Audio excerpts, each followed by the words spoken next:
사랑하는 하나님, 하나님께서 우리가 하나님 앞에 나아갈 때 그곳이 어떤 곳이 되었건 주님께서 가라고 이야기하시는 곳이면 우리의 발걸음을 디뎌내며 힘있게 걸어가 볼 수 있는 하나님의 사람들이 되어갈 수 있도록 도와주시기를 소망합니다. 사랑하는 주님, 아골골짝 빈들에도 복음을 들고 걸어갈 수 있게 하여 주십시오. 소돔 같은 거리에도 사랑을 안고 찾아갈 수 있게 해주십시오.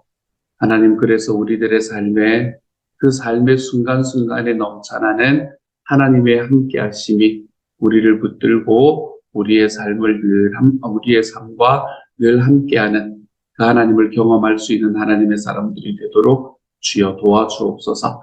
어느 곳에서든 흔들리지 않는 주님의 사랑 때문에 흔들리지 않는 하나님의 사람들 되게 하여 주옵소서. 모든 말씀 우리 주님 예수님 이름으로 기도드립니다. 아멘. 하나님께서 우리에게 주시는 말씀 함께 읽읍시다. 사도행전 20장 13절부터 24절까지의 말씀입니다. 사도행전 20장 13절부터 24절까지의 말씀입니다. 같은 목소리를 읽도록 하죠. 함께 읽습니다. 시작. 우리는 앞서 배를 타고 아소에서 바울을 태우려고 그리로 가니 이는 바울이 걸어서 가고자 하여 그렇게 정하여 준 것이라. 바울이 아소에서 우리를 만나니 우리가 배에 태우고 미둘레네로 가서 거기를 떠나 이튿날 기오 앞에 오고 그 이튿날 사모에 들르고 또 그 다음 날 밀레도에 이르리라. 바울이 아시아에서 지체하지 않기 위하여 에베소를 지나 배 타고 가기로 작정하였으니 이는 될 수 있는 대로 오순절 안에 예루살렘에 이르려고 급히 가미르라. 바울이 밀레도에서 사람을 에베소로 보내어 교회 장로들을 청하니 오매 그들에게 말하되 아시아에 들어온 첫날부터 지금까지 내가 항상 여러분 가운데서 어떻게 행하였는지를 여러분도 아는 바니 곧 모든 겸손과 눈물이며 유대인의 관계로 말미암아 당한 시험을 참고 주를 섬긴 것과 유익한 것은 무엇이든지 공중 앞에서나 각 집에서나 거리낌 없이 여러분에게 전하여 가르치고 유대인과 헬라인들에게 하나님께 대한 회개와 우리 주 예수 그리스도께 대한 믿음을 증언한 것이라. 보라, 이제 나는 성령에 매여 예루살렘으로 가는데 거기서 무슨 일을 당할는지 알지 못하노라. 오직 성령이 각 성에서 내게 증언하여 결박과 환난이 나를 기다린다 하시나 내가 달려갈 길과 주 예수께 받은 사명 곧 하나님의 은혜의 복음을 증언하는 일을 마치려 하면은 나의 생명조차 조금도 귀한 것으로 여기지 아니하노라. 아멘. 성경 전체를 통틀어서 가장 아름다운 설교 중에 하나가 들어와 있는 말씀이 저에게는 오늘의 말씀이라고 여겨집니다. 사도행전에서 베드로의 설교도 참 아름다웠고 스데반의 설교는 더할 나위가 없었고 바울도 예전에 아덴에서의 설교가 저는 참 마음에 많이 와닿는 설교거든요. 토착화해 있는 설교, 그곳에 있는 곳에 정말 맞도록 하나님의 말씀과 예수님을 전했던 설교라서 저에게는 참 아름다운 설교이기도 하지만 바울이 가지고 있는 그 마음과 설교자가 가지고 있는 그 감정들이 정말 온전히 다 쏟아져 있는 사람들을 사랑하고 그 사람들이 거기에 서 있는 것이 자랑스러워하는 그것을 자랑스러워하는 그런 설교자의 마음들이 온전히 쏟아지는 설교는 저는 오늘의 말씀에 나오는 이 에베소의 장로들에게 주었던 이 바울의 설교가 아닌가라고 생각을 합니다. 그리고 이 바울의 설교 속에서 사도 바울은 자기가 어떻게 예수 안에서 살아갔는가라는 것을 이야기해주고 있죠. 오늘의 13절의 말씀부터 먼저 보면 13절을 보면 우리는 앞서 배를 타고 아소에서 바울을 태우려고 그리로 가니 이는 바울이 걸어서 가고자 하여 그렇게 정하여 준 것이라 라고 이야기합니다. 바울과 그의 일행이 지금 어디를 떠났나 하면 어제 우리가 함께 있던 드로아라는 곳을 이제 떠난 거예요. 그곳에서 누구를 살렸나 하면 이 유두고를 살리는 일이 어제 벌어졌지 않습니까? 그렇죠? 그리고 드로아라는 곳에서 떠나서 이제 아소라는 곳에 이르게 됩니다. 드로아에서 아소까지는 약 65km 정도 되는 거리입니다. 요 65km 정도 되는 거리를 바울은 뭐를 하기를 원했나 하면 다른 누구도 없이 자기 혼자 걷기를 원했습니다. 자기 혼자 걸으면서 어떤 이야기와 어떤 생각을 했는지는 성경이 우리에게 말해주지를 않습니다. 그렇기 때문에 알 수가 없지만 어쨌든 모든 다른 사람들이 다 배를 타고 그곳에 가는데 바울은 그곳 65km 되는 거리를 혼자 걸어가기로 마음을 먹었습니다. 이때 당시에 바울의 나이가 굉장히 많았었기 때문에 제가 어제 수요 예배 때는 향수 예배 때는 말씀을 드렸는데 이때 바울이 40대 후반, 50대 초반 이 정도였거든요. 바울은 이 십자가에 달려서 죽을 때가 언제였냐면 50대 후반에 죽음을 당합니다. 그렇기 때문에 사도 바울의 지금 시기는 사도 바울의 말년이라고 생각을 하시면 됩니다. 그때 당시의 사람들로 볼 때는 이제 사도 바울의 인생의 말년을 걸어가고 있는 중이었어요. 그렇게 인생의 말년을 걸어가고 있는 상황 속에서 65km를 걷는다 그러면 거의 이틀 길을 걸어야 됐을 겁니다. 아마 1시간에 4km 걷는 게 보통 일반 남자들의 거리라고 이야기를 하지만 그렇게 4km로 걸어도 60km를 걸으려면은 10시간이 넘는 15시간이 넘는 시간을 걸어야 되는 건데 사도 바울이라는 이제 노쇠한 사람이 걷기에는 쉽지가 않은 길이었을 겁니다. 하지만 사도 바울은 그 길을 자기 혼자 걷기로 작정을 합니다. 하나님과의 관계 속에서 있었던 일을 정리할 수도 있었고 또는 그곳에 가면서 예수 그리스도의 복음을 계속해서 전하면서 갈 수도 있었고 어떤 일이 있었는지는 잘 모르지만 사도 바울은 이곳에 자기의 혼자의 이 시간을 가지게 되는 것을 볼 수 있게 되죠. 우리가 경건의 삶을 하다 보면 그가 하는 것을 우리가 경건의 삶을 하다가 보면 경건의 삶의 훈련 중에서 이 고독의 훈련이라는 것이 있습니다. 우리가 그리스도인으로 살아가면서 내가 다른 사람들과 함께 살아가는 시간이 너무나 소중하고 그 사람들과 같이 살아가는 시간이 우리들의 삶의 거의 대부분을 차지하겠지만 우리가 하나님과 1대1로 대면해서 고독함을 훈련하는 시간도 분명히 필요한 것 같습니다. 저는 이 시간이 사도 바울에게는 그 고독의 훈련의 시간이 아니었는가라고 생각을 해보게 됩니다. 내 주변에 있는 모든 사람들을 다 하고 물리고 그리고 하나님과 나와의 1대1의 관계를 만들어내는 시간. 우리가 이런 시간들이 있어야 우리가 살아가고 있는 삶의 관계 속에서의 삶도 승리하면서 살아갈 수 있게 되는 것 같아요. 새벽 예배의 시간이 우리는 고독의 훈련의 시간이 아닙니까? 그렇죠? 주변에 있는 사람들 상관없이 나와 하나님과 독대하는 시간. 사랑하는 여러분, 이 길로 나오신 여러분을 우리 주님의 이름으로 축복합니다. 이 길에 서서 계시는 여러분, 이 좋은 것을 빼앗기지 않기 위해서 여러분의 삶 속에서 하나님과 함께 고독의 훈련을 내가 주님과 함께 1대1로 만나는 이 시간의 훈련을 여러분이 평생에 누리며 살아가 볼 수 있는 하나님의 사람이 되어 가시기를 우리 주님 이름으로 축복합니다. 그렇게 이 고독의 훈련을 하고 난 다음에 바울이 아소에서 우리를 만나게 된다라고 여기서 계속 우리라는 단어가 나오는 게 보이시죠? 그렇죠? 누가가 함께 있기 때문에 그랬다고 말씀을 드렸습니다. 지금은 누가가 이 안에 이 바울의 일행 안에 들어와 있기 때문에 지금 우리라는 단어를 사용을 하고 있죠. 그래서 바울이 우리를 만나서 우리가 배에 태우고 미둘레네로 갑니다. 그리고 기오, 사모, 밀레도에 이르고 그리고 16절에 보면 바울이 아시아에서 지체하지 않기 위해서 에베소를 지나 배를 타고 가기로 작정하였으니 이는 될 수 있는 대로 오순절 안에 예루살렘에 이르려고 급히 갑니다. 라고 이야기합니다. 이 말씀을 보면 사도 바울은 이제 예루살렘으로 가기로 마음을 먹었습니다. 원래 사도 바울의 이 여행 계획이 그렇게는 했었어요. 여행이 끝나고 전도 여행이 끝나고 나면 예루살렘 교회에 가서 그곳에서 보고를 하고 그리고 난 다음에 다시 자기가 섬기던 이 수리아에 있는 안디옥 교회로 올라가서 그곳에 있는 사람들과 사역을 했다. 이제 요 순서이긴 했었지만 그때 당시 예루살렘은 굉장히 흉흉했던 것 같습니다. 사도 바울이라는 사람의 악명이 높았던 것 같고 그리고 사도 바울이라는 사람이 그곳에 오기만 하면 이제 이 사람을 잡아서 어떻게든 해결을 하겠다라는 사람들이 그곳에 가득히 있었던 것 같아요. 그 과정 속에서 사도 바울은 자기가 어디 다른 곳으로 갈 수 있는 분명히 그게 있었음에도 불구하고 다른 옵션들이 있었음에도 불구하고 그는 지금 예루살렘으로 가기로 마음을 먹은 것 같습니다. 이것은 그의 선택이었겠지요. 어쩌면 65km의 길이 아마 그 마음을 먹는 길이었을지도 모를 것 같습니다.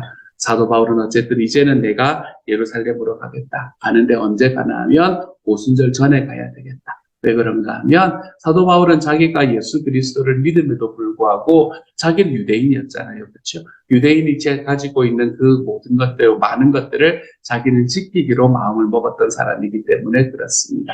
1년에 한 번씩은 반드시 예루살렘 성전에서 모든 남자들은 하나님 앞에 자기를 보여야 된다라는 그 이야기를 사도 바울은 지키기를 원했던 것 같아요. 그래서 오늘 오순절 안에 예루살렘에 이르려고 급히 갔다라고 이야기를 하고 있습니다. 그렇게 급히 가다 보니까 한 가지 문제가 생기는 겁니다. 뭐가 문제가 생기냐면 사도 바울이 이제 예루살렘으로 급히 가려고 하다 보니까 누구를 못 만나게 되나 하면 에베소에 있는 교인들을 못 만나게 되는 거예요.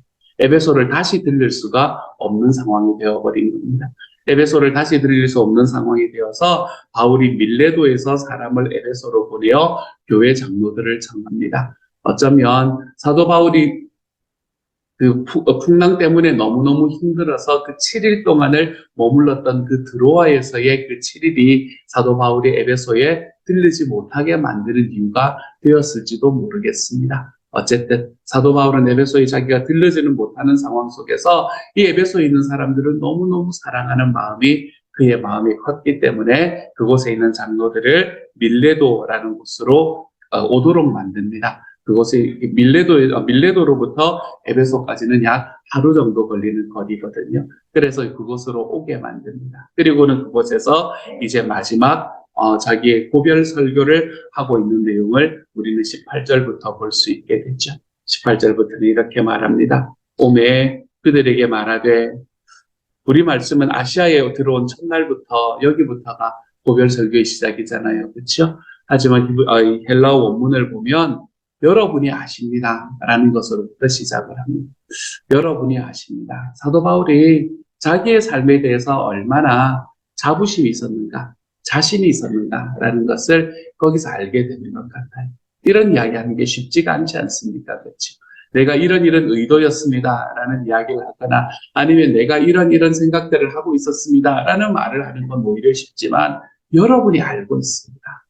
그리고 난 다음에 하는 이야기가 그 다음에 이야기들이 되는 것.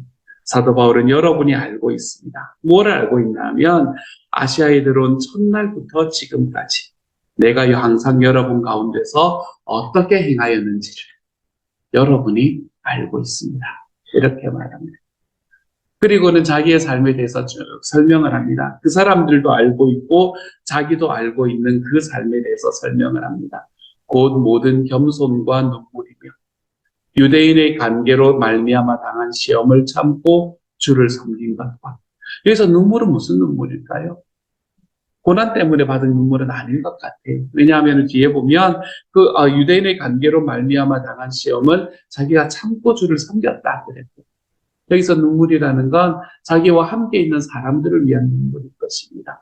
예수 그리스도를 전하기 위한 그 열정의 눈물일 것이고 그리스도를 전하는 그 사랑의 눈물이 되겠지요. 관계 안에서 펼쳐지는 눈물이 될 겁니다. 그 겸손과 눈물, 그리고 시험을 참고 주님을 섬긴 것. 20절에 보면 유익한 것은 무엇이든지 공중 앞에서나 각 집에서나 거리낌 없이 여러분에게 전하여 가르치고 유대인과 헬라인들에게 하나님께 대한 회개와 우리 주 예수 그리스도께 대한 믿음을 증언한 것입니다. 라고 이야기합니다. 사도 바울의 삶이 이랬던 것 같아요. 에베소에서 보여줬던 3년의 삶이 이랬던 것 같습니다.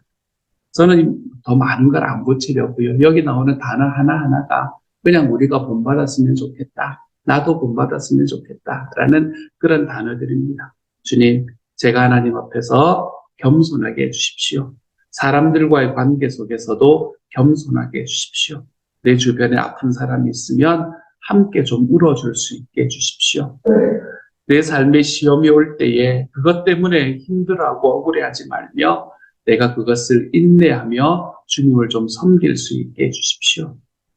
유익한 것이라고 것이 있다면 내가 그 유익한 것을 나 혼자 붙드는 것이 아니라 거리낌 없이 공중 앞에서나 집에서나 전하여 가르칠 수 있게 해주십시오. 유대인과 헬라인들, 예수님을 아는 사람, 하나님을 아는 사람들이든 하나님을 모르는 사람들이든 그 모든 이들에게 하나님께 대한 회개와 그리스도께 대한 믿음을 증언할 수 있도록 해주십시오. 여기서 증언한다라는 말이 참 멋진 이야기지 않습니까, 여러분? 이거는 설명한다라는 말하고 좀 다른 이야기입니다. 증언한다라는 말은 뭔가 하면 증거를 들어서 말한다라는 이야기죠. 뭐가 증거가 되겠습니까? 자기 삶이 증거가 되겠죠, 자기 삶. 자기의 삶에 살아갔던 그 삶의 과정들을 증거로 들어서 말한다. 증언했다라고 이야기하는 겁니다. 요즘 우리의 말로 이야기하면 뭐가 되나요? 복장에서 우리의 삶을 나누었다라는 이야기하고 깊이에 있어서는 차이가 있을지 모르지만 그 의미는 동일한 의미가 되는 겁니다. 사도 바울은 자기가 살아갔던 삶에 대해서 하나님과 함께 살아갔던 삶에 대해서 다른 이들과 나누는 것이 하나도 부끄럽지 않았습니다. 첫 시작부터 여러분이 아십니다. 지금부터 내가 하는 이야기는 내 말이 아니라 여러분이 이미 알고 있는 이야기입니다. 근데 내가 이렇게 살아가는 것을 나는 내 삶 속에서 증언하며 살았습니다. 내가 증거로 드러내서 말하면서 살았습니다. 사랑하는 여러분, 저는 사도 바울의 이 증언이 저와 여러분의 삶의 증언이 될 수 있기를 소망합니다. 사도 바울이 우리에게 다가왔던 나의 삶을 증거로 사용해서 말하고 있습니다. 라는 이 자신감이 저와 여러분의 삶에도 좀 채워져 볼 수 있는 하나님의 사람들이 되어 가시기를 소망합니다. 그리스도를 증언하는 삶. 오늘 하루 살아가며 여러분, 우리 주님을 증언해 볼 수 있게 우리가 살아갈 수 있도록. 내 마음에는 예수 믿는 게 있는데 그게 내 몸으로 드러나지 못하면 여러분 그것을 누가 안단 말이에요.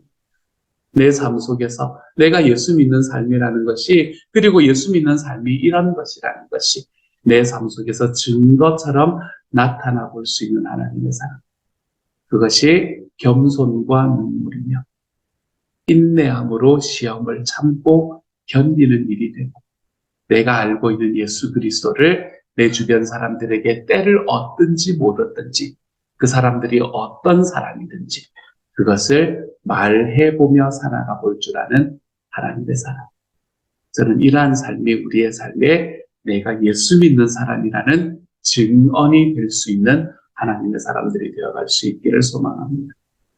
내가 예수님을 말하려면 이렇게 증언하려면 우리들의 삶의 다른 부분도 채워져야 된다는 게 감이 오시죠, 그렇지?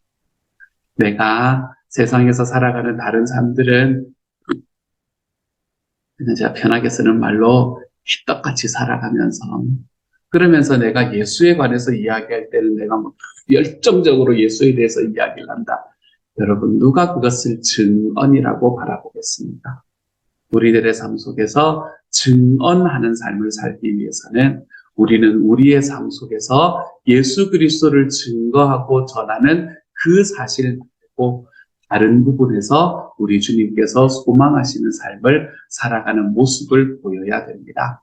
그리고 그것을 무엇이라 말할 수 있어야 되냐면 여러분이 아십니다. 라고 이야기할 줄 아는 자리로 걸어갈 수 있어야 되는 거예요.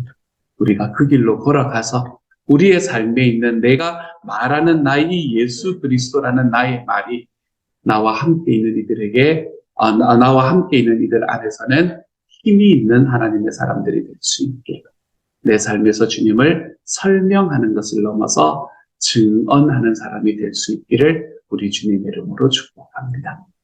이렇게 증언하며 살아갔다라고 이야기하는 그 과정을 이야기를 끝나고 난 다음에 사도 바울은 자기가 어떤 일을 당할 것인가라는 걸 말합니다. 22절부터 보라 나는 성령에 매여 예루살렘으로 가는데 거기서 무슨 일을 당하는지 알지 못하노라. 오직 성령이 각 성에서 내게 증언하여 결박과 환난이 나를 기다린다 하시나.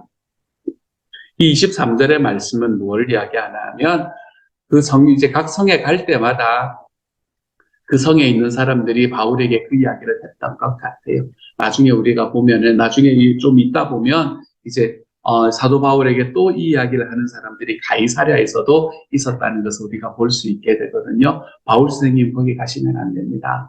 가면 죽습니다. 이런 이야기를 하는 사람들이 계속해서 있었던 것 같아요. 각 성에서라고 이야기하는. 그래서 그 이야기들이 나에게 있다. 라는 이야기를 성령이 나에게 말씀하셨다라고 이야기합니다. 바울은 그 이야기를 그 사람들의 이야기로 받아들이는 것이 아니라 성령의 말씀으로 받아들였던 것이죠.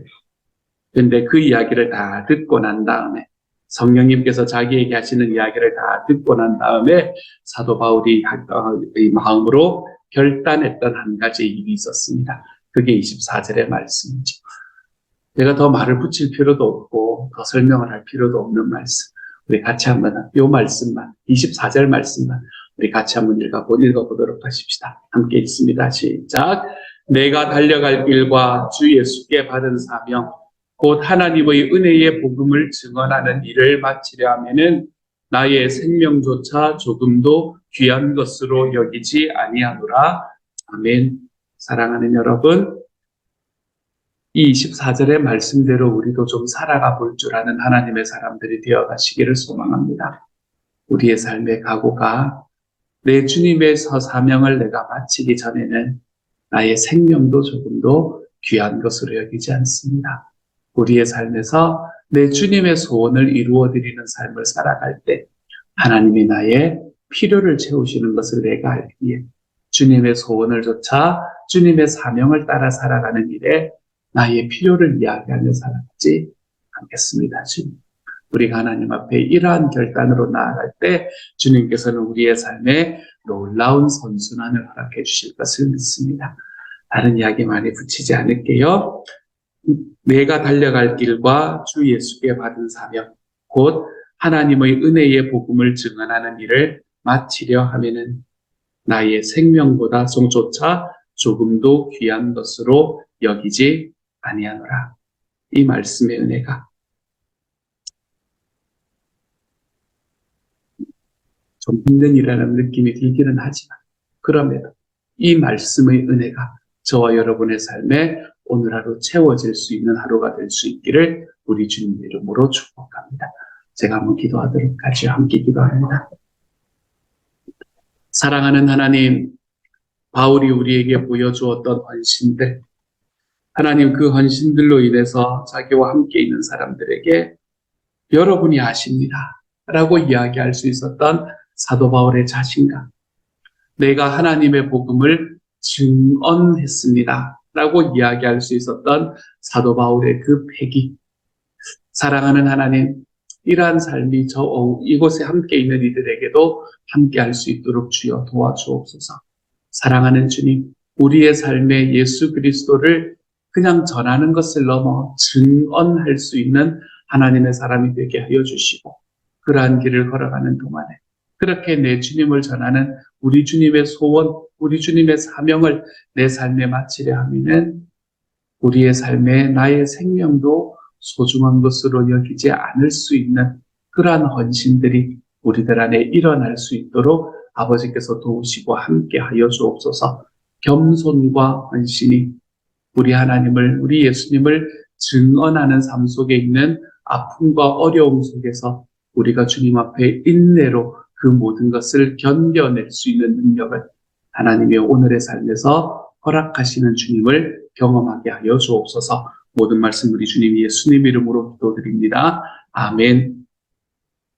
주님께서 가르치신 기도 함께합니다. 하늘에 계신 우리 아버지, 아버지의 이름을 거룩하게 하시며 아버지의 나라가 오게 하시며 아버지의 뜻이 하늘에서와 같이 땅에서도 이루어지게 하소서. 오늘 우리에게 일용할 양식을 주시고 우리가 우리에게 잘못한 사람을 용서하여 준 것 같이 우리 죄를 용서하여 주시고 우리를 시험에 빠지지 않게 하시고 악에서 구하소서.